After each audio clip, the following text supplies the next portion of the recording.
મહેસાણામાં ગુલ્લીબાજ કર્મચારીઓને પાઠ ભણાવવા આરોગ્ય વિભાગ એક્શનમાં 4 પ્રાથમિક આરોગ્ય કેન્દ્ર અને 1 સામૂહિક આરોગ્ય કેન્દ્રમાં તપાસ 13 કર્મચારીઓ ગેરહાજર રહેતા કારણદર્શક નોટિસ પાઠવી।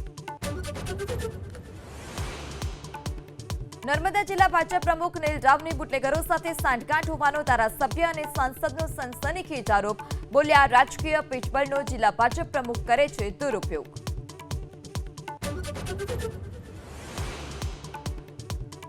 ભરૂચની વિલાયત જીઆઈડીસી ખાતે સીપીવીસી રેઝિન પ્લાન્ટનું સીએમના હસ્તે લોકાર્પણ।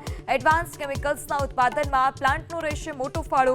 મેગા પ્લાન્ટ સ્થાનિક સપ્લાય ચેઇનને કરશે મજબૂત। ગાંધીધામ એસઓજીને મળી મોટી સફળતા। 37 કિલો ગાંજા સાથે બેને ઝડપી પાડ્યા। આરોપીઓ ઓડિશાથી આવ્યા હતા। પોલીસે 18 લાખનો મુદ્દામાલ કર્યો જપ્ત।